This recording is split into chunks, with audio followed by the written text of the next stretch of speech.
de número 22. Depois nós vamos voltar no início para pegar ponto por ponto, versículo por versículo e ir fundamentando o nosso raciocínio. Mas eu quero deixar como base a partir do versículo 22, que é aí mais ou menos a conclusão dessa história que Jesus contou. Diz assim a palavra do Senhor: mas o Pai disse aos seus servos: trazei depressa o melhor vestido e vestilho, e põe-lhe um anel na mão e alparcas nos pés, e trazei o bezerro cevado e matai-o, e comamos e alegremo-nos. Vamos ler todos juntos o último versículo, que é o próximo. Porque este meu filho estava morto e reviveu, tinha se perdido e foi achado, e começaram a alegrar-se. Amém? Vamos orar.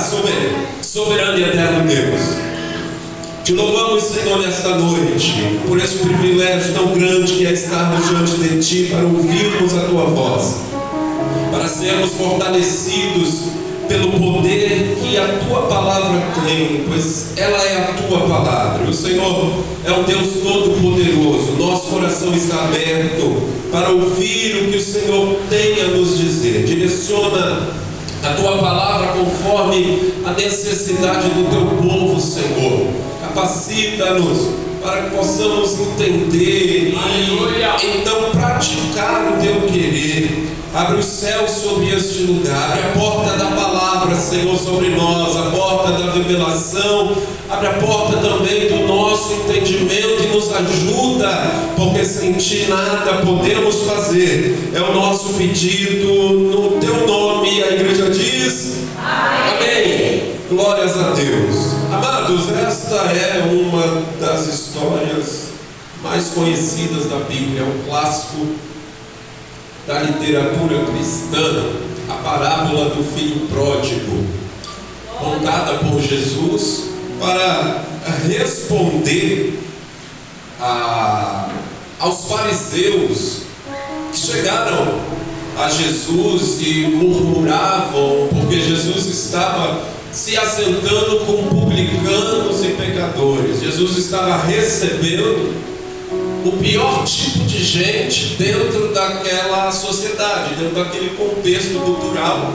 Existiam pessoas que eram desprezadas e desprezíveis, pessoas que o contato social não era bem visto.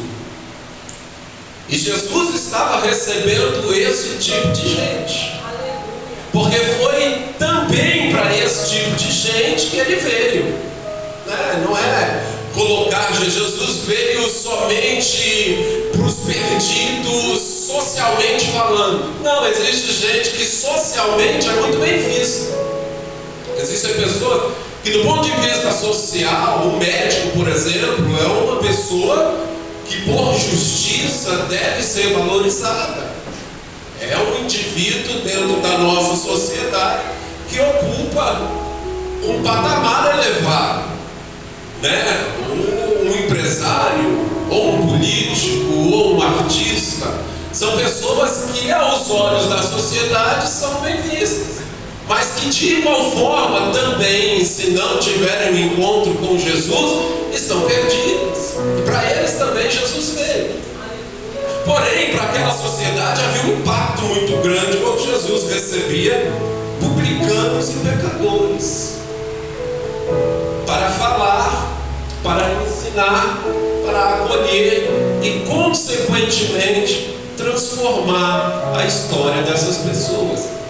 Então Jesus, para responder à murmuração dos religiosos daquele tempo, que não entendiam ou não queriam entender o formato que Deus estava trabalhando, o método que Deus estava usando para se relacionar com a humanidade, os fariseus eram religiosos que colocaram Deus dentro de uma caixa, que pré-estabeleceram atitudes que Deus iria tomar, esquecendo que Deus é soberano. Então eles por sua tradição, se afastaram de Jesus, se afastaram de Deus. Obviamente que Jesus era ali a encarnação do próprio Deus, que eles estavam afastados, sobretudo porque Jesus vem e causa um choque, um impacto.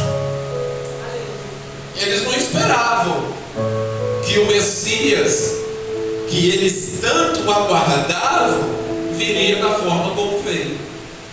Mas veio.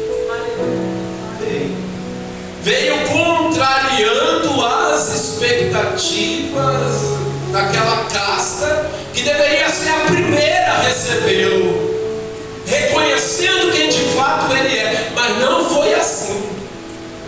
E Jesus, para responder à murmuração desses hipócritas, Jesus conta 3 parábolas: a da ovelha perdida, a da dracma perdida e a do filho pródigo. E eu quero me ater, obviamente, a do filho pródigo e extrair daqui lições que Deus nos ensina. A Bíblia é um livro fundamentalmente de instrução. A Bíblia revela quem Deus é, a Bíblia revela o que Deus faz, a Bíblia revela o que nós somos e revela o que nós podemos ser. Então, dentro dessas 4 áreas fundamentais, existem uma enxurrada de instruções que ora vem de uma forma muito direta. Por exemplo, sem santidade ninguém verá o Senhor. É uma instrução direta e clara, que não carece sequer de muita explicação. É direto, você entende, né? É mais prudente ouvir do que falar. São instruções que são colocadas de forma direta e reta. Porém, existem outras instruções que estão inseridas dentro de histórias, das mais diversas, do Antigo ao Novo Testamento. Nós temos diversas histórias que deixam evidentes princípios que nós precisamos aprender. E essa história é muito rica nisso, é muito rica em princípios. Uma parábola era a linguagem, e é a linguagem que Deus utiliza a partir da Bíblia para comunicar a nós. Deixa eu achar aqui uma palavra mais adequada. A parábola é uma revelação de algo desconhecido, utilizando como meio algo conhecido. Ou seja, uma parábola é uma história que faz parte do nosso cotidiano, de algo que é próprio nosso, que nós temos intimidade, para revelar algo que nós não conhecemos. Ou seja, uma parábola é uma história terrena para revelar algo celestial e eterno. Se não fosse assim, nós não entenderíamos a mente de Deus, a linguagem de Deus. Paulo disse isso. Paulo falou que quando ele foi levado ao terceiro céu, ao céu da glória de Deus, ele viu coisas que é inefável, ou seja, não dá para colocar em palavras. Não dá. Então a linguagem do céu não dá para traduzir. Não dá para traduzir no idioma humano da forma como é. Então Deus utiliza metáfora, parábola, um monte de figura de linguagem que precisam ser explicadas. Aí a importância de um estudo bíblico, de uma faculdade teológica, para que você possa caminhar por esses atalhos e saber entender e extrair aquilo que de fato vai fazer a diferença na nossa vida, para que a gente chegue na estatura que Deus quer, para que a gente viva isso que cantamos. Deus tem planos lindos, planos maravilhosos que não podem ser frustrados, mas nós precisamos compreender a cultura do reino, nós precisamos compreender o que Deus espera de nós, nós precisamos se adequar à vontade de Deus para viver esse plano na sua plenitude. E quando nós falamos que Deus ele tem uma pedagogia, a palavra pedagogia é conduzir uma criança. Então, a pedagogia de Deus, a forma como Deus nos conduz, ela é multiforme, ou seja, ela tem diversas formas. E esse texto mostra um pouquinho disso e vai entrar em conexão com a nossa realidade. Nós sairemos daqui fortalecidos no nome de Jesus. Primeiro versículo, versículo 11, diz assim: um certo homem tinha 2 filhos. E o mais moço deles disse ao pai: Pai, dá-me a parte da fazenda que me pertence. E o pai repartiu por eles a fazenda.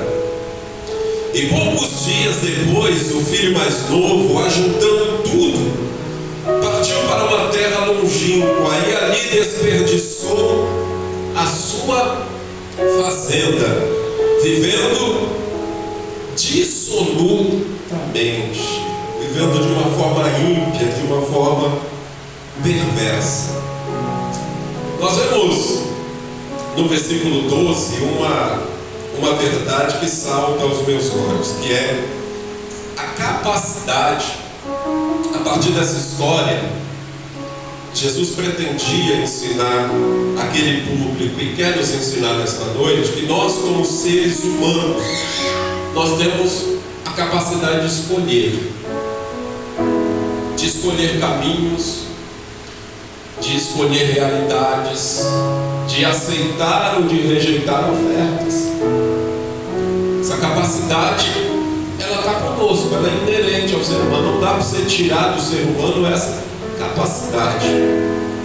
Isso é fruto da graça de Deus, né? Falei aqui em outra ministração que quando se fala de livre-arbítrio, alguns irmãos que sequer entendem o que é livre-arbítrio, quer dizer que quando a pessoa escolhe por Jesus, isso é colocar mérito no indivíduo que escolheu.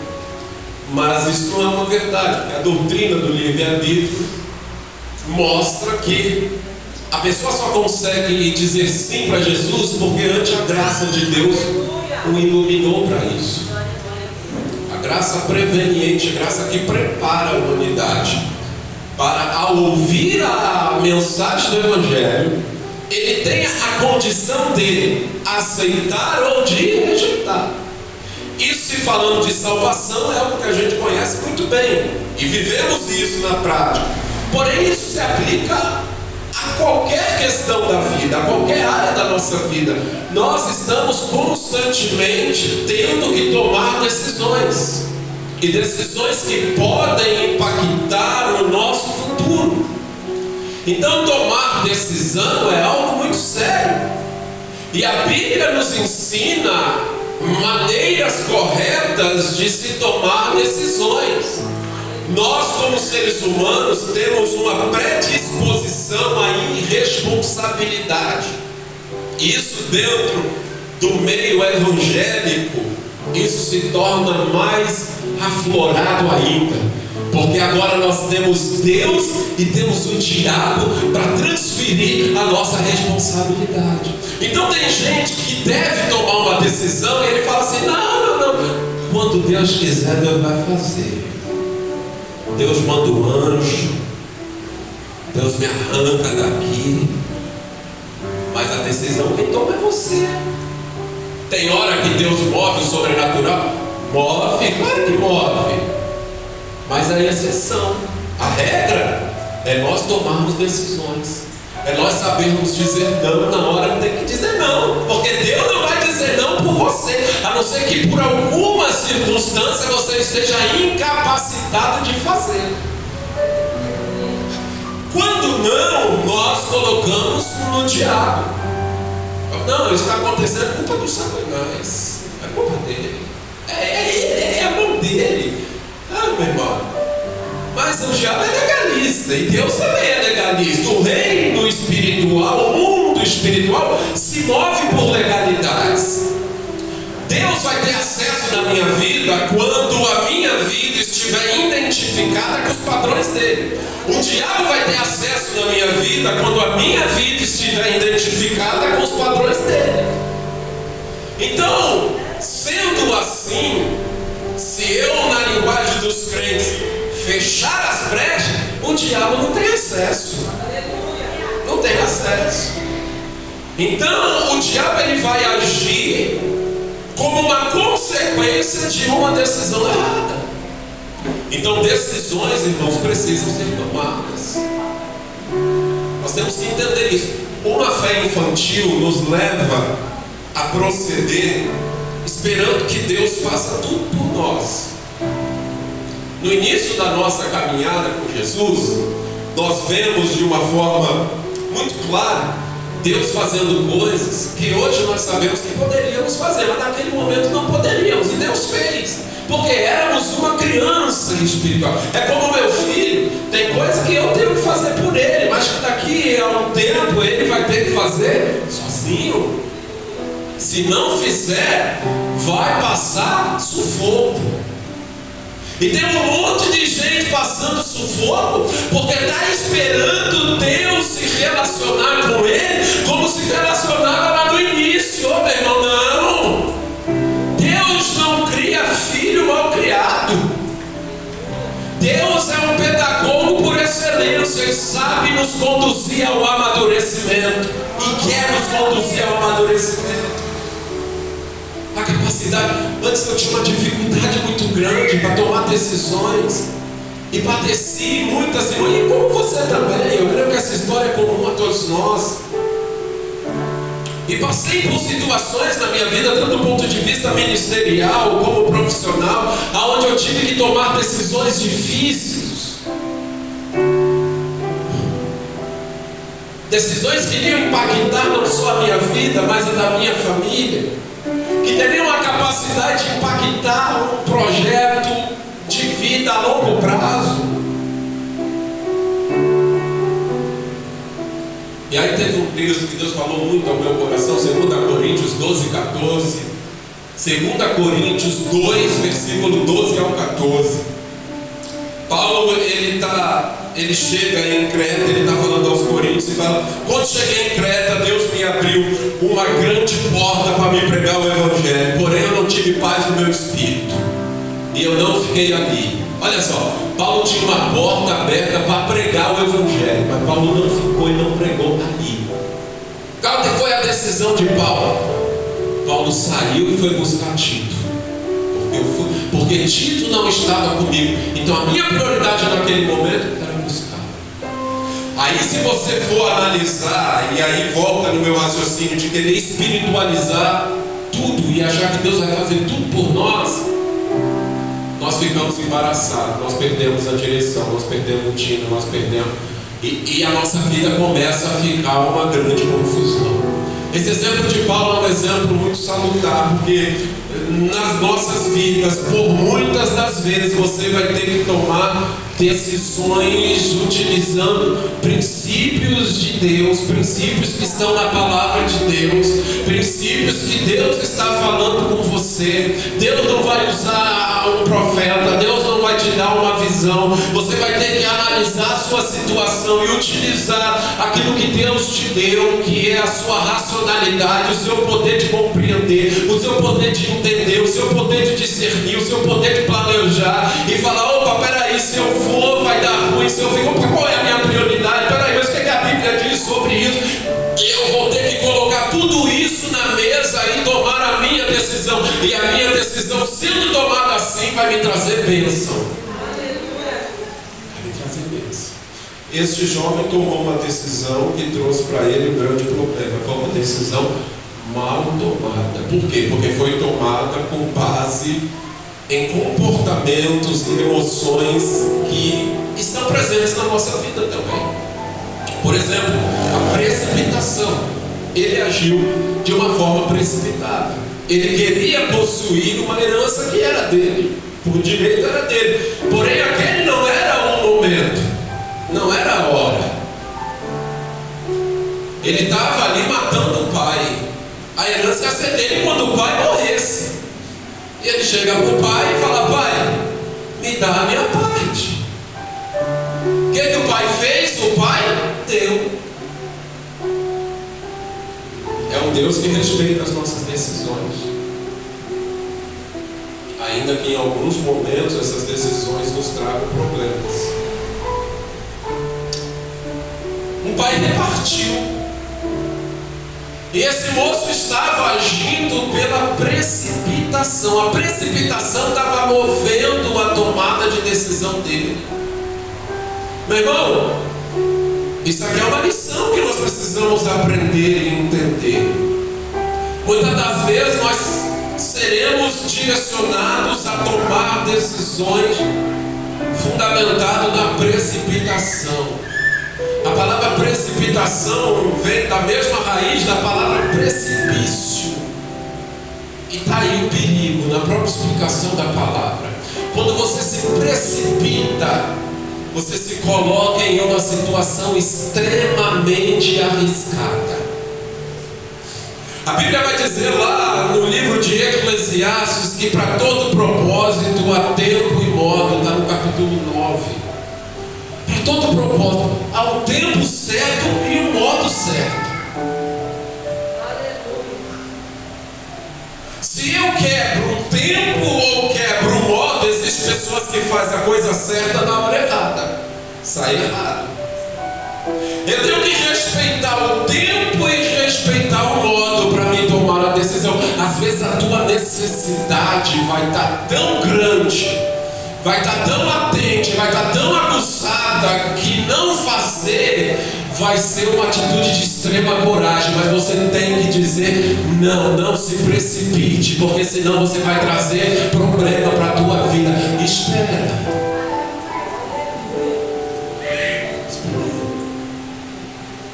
Deus já fala, às vezes Deus já falou o que tinha que falar.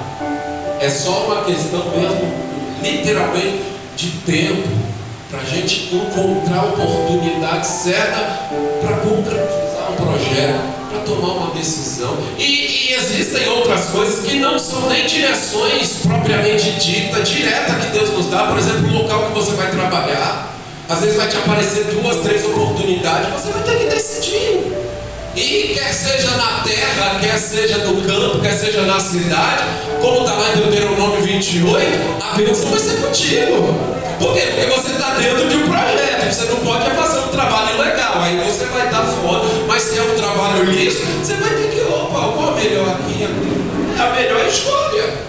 Agora existem coisas que de fato Deus vai precisar nos dar uma direção pontual. Independente disso, vença a precipitação. Espere o tempo certo, porque no tempo certo você vai viver o melhor de Deus para a tua vida. Quem crê nisso, glorifica o nome do Senhor. Ele rompeu relações vitais, ele rompeu relação com o pai,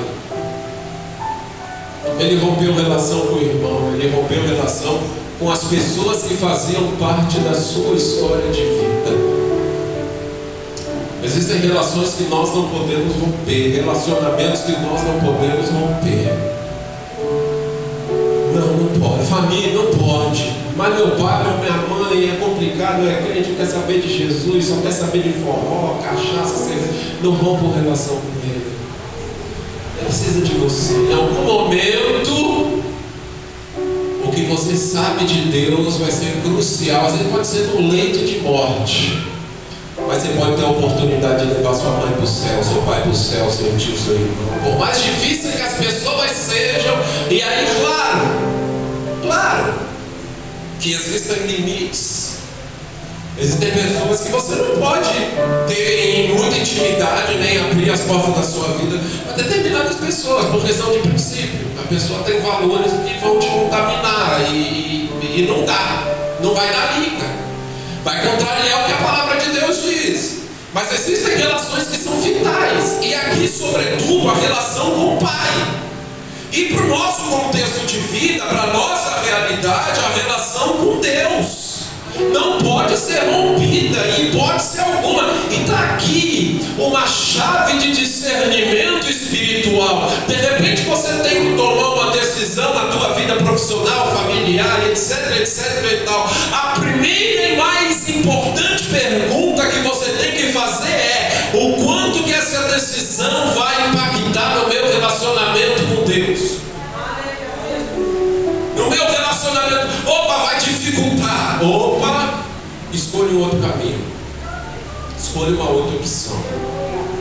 Existe relacionamento que nós não podemos romper. O relacionamento com a família, o relacionamento com Deus, o relacionamento com a igreja. Nós não podemos romper. São relacionamentos vitais, são relacionamentos que produzem vida. O relacionamento também de trabalho, né? Tem irmão que acha que, eu quando me converti, eu via muito esse negócio aí. Tinha uns irmãos lá no Maitá lá, que era o seguinte, os irmãos viviam pela fé. Não queria trabalhar não, eu achava bonito esse negócio. Porque, meu irmão, negócio de viver pela fé. E, opa, não, como que é esse negócio de viver pela fé? Eu chamo da malandragem, né? Como que? É vida de Deus, vai te sustentando. Eu não quero trabalhar. Meu irmão, vai passar fome. Vai passar fome. Se tem saúde, não está dentro de um chamado de Deus. Tem pessoa que vai viver pela fé no sentido de que ele é um missionário, etc. Aí é outros 500.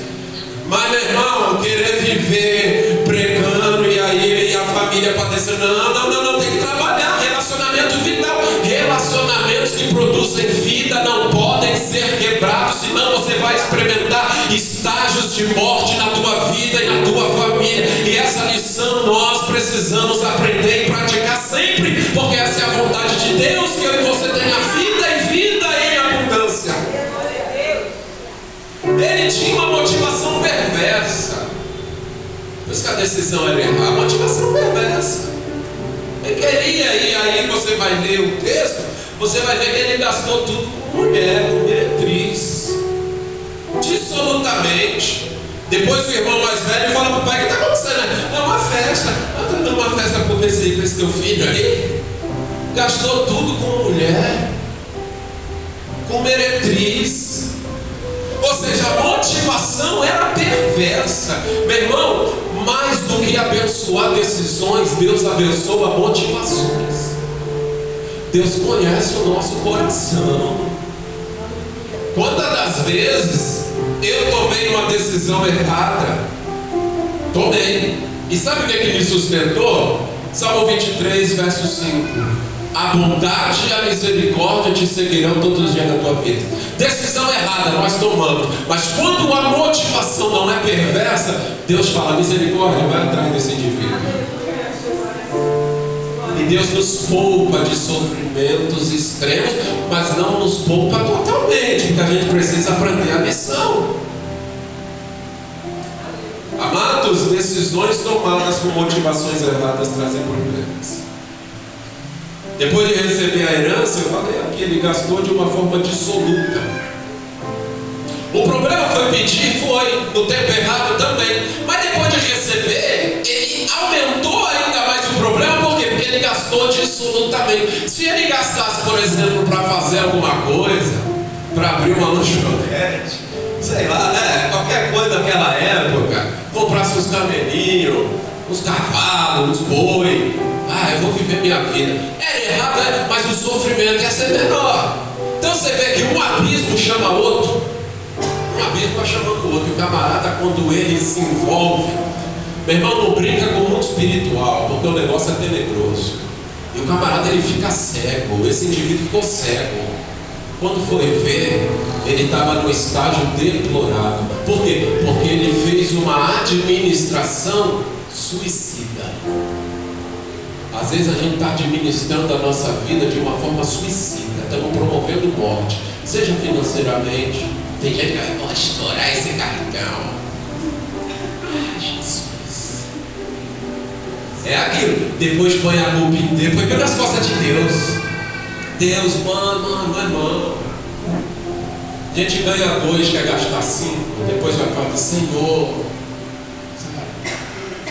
Deus, tira o meu nome do SPC. Essa campanha era forte lá. Tinha uma igreja lá que o pastor fala: Deus vai tirar o teu nome do SPC. Meu irmão, enchia a igreja, meus crentes. Que negócio bom, né? Tu gasta, se arrebenta, depois Deus limpa.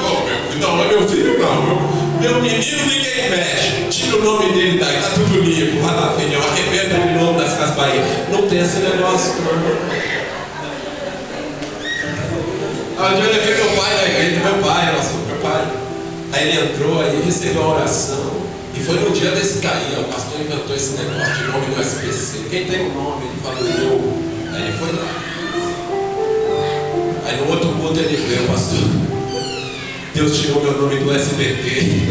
Do SBT? Falei, o que foi, pai? Deus tirou meu nome do SBT. Falei, é mesmo, pai? Talvez, meu irmão, eu não sei. Meu pai estava vindo assim na igreja, visitando, graças a Deus por isso. Eu tive a oportunidade de participar do batismo do meu pai, né? Faleceu já, mas na inocência e na ignorância dele, possa ser que Deus tenha feito de forma que aquilo ali foi uma forma dele ver que Jesus era verdadeiro. Agora, um crente sem vergonha, que quer prejudicar os outros, vir buscar refúgio em Deus, não vai encontrar, não, vai encontrar problema, porque Deus é justo. Deus é justo. Meu irmão, este jovem, continuando o versículo para nós encerrarmos, diz assim: e foi, versículo 14, e havendo ele gastado tudo, houve naquela terra administração suicida aqui, gastou tudo, houve fome na terra e começou a padecer necessidade. E foi e chegou a um dos cidadãos daquela terra, o qual mandou apacentar